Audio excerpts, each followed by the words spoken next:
അപ്പൊ കുറച്ച് നാളുകളായിട്ട് നമ്മൾ എല്ലാവരും മാധ്യമങ്ങളിലൂടെ കണ്ടുകൊണ്ടിരിക്കുന്ന ആശാ വർക്കർമാരുടെ സമരം, അവർക്ക് വേണ്ട രീതിയിലുള്ള ആനുകൂല്യങ്ങളൊന്നും ലഭിക്കുന്നില്ല എന്നുള്ള രീതിക്ക്.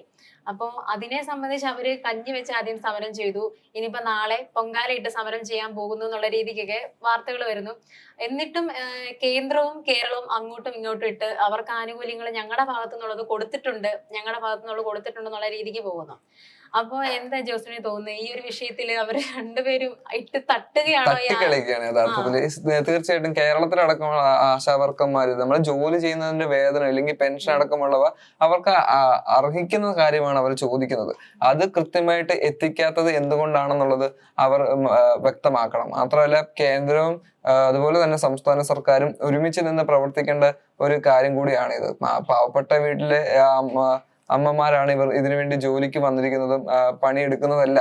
അപ്പോൾ അവർക്ക് അർഹിക്കുന്ന വേതനം അല്ലെങ്കിൽ അർഹിക്കുന്ന പെൻഷൻ എന്തുകൊണ്ട് നൽകുന്നില്ല, അല്ലെങ്കിൽ എന്തുകൊണ്ട് ഇത് കൃത്യമായിട്ട് എത്തുന്നില്ല എന്നുള്ളത് അവര് അറിയിക്കേണ്ട ഉത്തരവാദിത്വം നമ്മുടെ സർക്കാരിനുണ്ട്. ഇപ്പൊ സുരേഷ് ഗോപി പറയുന്നത് കേന്ദ്രത്തിന്റെ ഭാഗത്തു നിന്നുള്ളതെല്ലാം കൃത്യമായിട്ട് നടക്കുന്നുണ്ട്, അവർക്കുള്ളതെല്ലാം കൊടുക്കുന്നുണ്ടെന്നുള്ള രീതിക്കാണ്.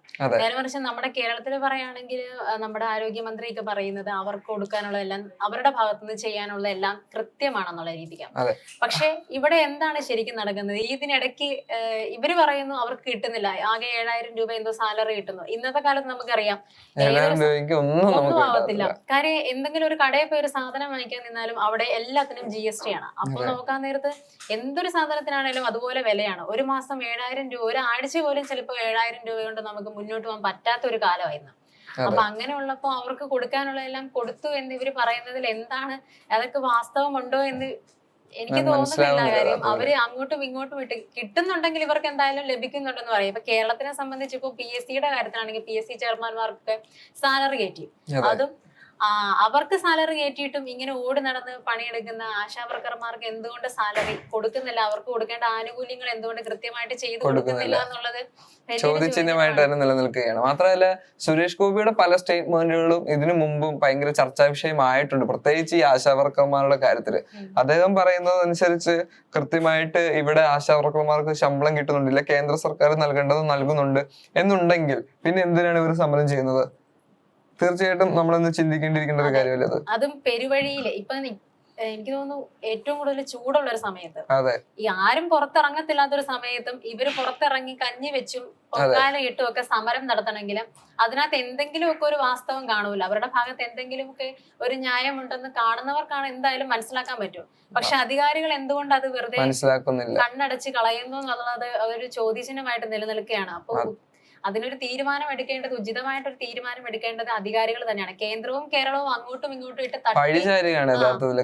മാത്രമല്ല ഇവരെ പോലുള്ളവരെ ഇങ്ങനെ പറ്റിക്കാൻ ഈ സർക്കാരിന് പറ്റുകയുള്ളൂ. യഥാർത്ഥത്തില് ഈ പാവപ്പെട്ട സ്ത്രീകളെ നമ്മൾ പറഞ്ഞു പറ്റിക്കുന്ന രീതിയാണ് ഇപ്പൊ കേന്ദ്ര സർക്കാരും നമ്മുടെ സംസ്ഥാന സർക്കാരും ചെയ്തു കൂട്ടുന്നത്. അവരെ അങ്ങോട്ടും ഇങ്ങോട്ടും അവർക്ക് സാലറി ഏറ്റുന്ന കാര്യത്തിൽ ആ ഒരു ഇത് വന്നില്ലല്ലോ, ആ ഒരു പ്രശ്നം വന്നില്ല. അതാണ് ഉദ്യോഗസ്ഥന്മാർക്ക് സാലറി കയറ്റാം, എന്നാൽ കുറച്ച് അധികം കഷ്ടപ്പെട്ട് അങ്ങോട്ടും ഇങ്ങോട്ടും അലഞ്ഞു നടക്കുന്നവരെ സംബന്ധിച്ച് അവർക്ക് സാലറിയുടെ കാര്യത്തിലാണെങ്കിലും അവരധികം പ്രതികരിക്കില്ല എന്നുള്ള രീതി കൊണ്ടായിരിക്കാം ഇങ്ങനെ അങ്ങോട്ടും ഇങ്ങോട്ടും ഇട്ട് അവരെ തട്ടിക്കളിക്കുന്നത്. യഥാർത്ഥത്തിൽ അങ്ങനെയുള്ളവർക്കാണ് നമ്മൾ ഹെൽപ്പ് ചെയ്യേണ്ടത്. യഥാർത്ഥത്തിൽ രാഷ്ട്രീയപരമായിട്ടാണെങ്കിലും ഏറ്റവും നന്നായിട്ട് ഹെൽപ്പ് ചെയ്യേണ്ടത് ഇവരെ പോലുള്ളവരെ, പാവപ്പെട്ടവരെയാണ്. പാവപ്പെട്ടവരുടെ കണ്ണീരൊപ്പാൻ വേണ്ടിയാണ് പല രാഷ്ട്രീയ പാർട്ടികളും ഇന്ന് കേരളത്തിൽ നിലനിർത്തുന്നത് എന്നുള്ള രീതിയിലുള്ള കാര്യങ്ങളെല്ലാം നമ്മൾ സംസാരിച്ചിട്ടുള്ളതാണ്. കാരണം പാവപ്പെട്ടവർക്ക് വേണ്ടിയാണ് എപ്പോഴും നമ്മുടെ ഈ കേരള സർക്കാരും സംസ്ഥാന സർക്കാരും കേന്ദ്ര സർക്കാരും എല്ലാവരും പക്ഷേ ഈ ഒരു വിഷയത്തിൽ ഇപ്പൊ നമ്മള് കേരള ഗവൺമെന്റിനോടും കേന്ദ്ര ഗവൺമെന്റിനോടും ഇതേപ്പറ്റി സംസാരിച്ച് അവര് പറയും ഞങ്ങളെല്ലാം ചെയ്യുന്നുണ്ട്, ഞങ്ങൾ അവരെ കാണുന്നുണ്ട്, അവരുടെ അവസ്ഥ മനസ്സിലാക്കുന്നുണ്ടെന്നാ.